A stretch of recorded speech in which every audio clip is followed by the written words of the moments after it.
Target 239 ആ ഘട്ടത്തിൽ റിങ്കു സിംഗിനെ എട്ടാമനായിട്ട് ഇറക്കുന്നു.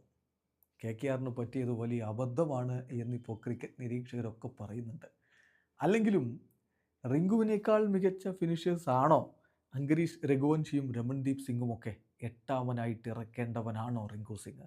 റിങ്കുവിൻ്റെ ടാലൻറ്റ് KKR വേസ്റ്റ് ചെയ്യുകയാണ് എന്ന അഭിപ്രായം പലർക്കുമുണ്ട്. കഴിഞ്ഞ സീസണിലും അദ്ദേഹത്തിന് വേണ്ടത്ര അവസരങ്ങൾ കിട്ടിയിട്ടുണ്ടായിരുന്നില്ല. അതിന് മുമ്പത്തെ സീസണിൽ അദ്ദേഹം പൊളിച്ചടുക്കിയിരുന്നു. ഇപ്പോൾ ഇന്നലത്തെ കളി തന്നെ നോക്കുക. അദ്ദേഹത്തെ ഒരു അല്പം കൂടി നേരത്തെ ഇറക്കിയിരുന്നെങ്കിൽ ഒരുപക്ഷെ കളി മാറിയേനെ എന്ന തോന്നലാണ് ഉണ്ടായത്. ഇന്നലെ അവർ തോൽക്കുന്നത് വെറും 4 റൺസിനാണ്.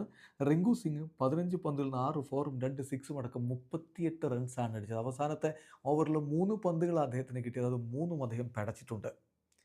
സോ KKRനെ സംബന്ധിച്ചിടത്തോളം ഈ സീസണിൽ അവർ വരുത്തുന്ന ഏറ്റവും വലിയ അബദ്ധം അത് റിങ്കു സിംഗിൻ്റെ കാര്യത്തിൽ തന്നെയാണെന്ന് വിമർശനങ്ങൾ ഇപ്പോൾ ഉയർന്നു വരുമ്പോൾ പലരും ഗൗതം ഗംഭീറിനെയും ഓർക്കുന്നുണ്ട്. കളിയുടെ ആവശ്യത്തിനനുസരിച്ച് താരങ്ങളെ ഇറക്കാൻ അദ്ദേഹം തയ്യാറായിരുന്നു. ഇവിടെ ഇപ്പോൾ അത് സംഭവിക്കുന്നില്ല. ജിജിയുടെ അഭാവം KKRന് വലക്കുന്നു. അതിൻ്റെ ഫലം കൂടിയാണ് ഈ സീസണിൽ ഇങ്ങനെയൊക്കെ സംഭവിക്കുന്നത് എന്ന് പറയുന്നവരുമുണ്ട്. എന്തായാലും ഒരു കാര്യം വ്യക്തമാണ്, KKR റിങ്കു സിംഗിൻ്റെ ടാലൻറ്റ് വേണ്ട വിധത്തിൽ ഉപയോഗപ്പെടുത്തുന്നില്ല.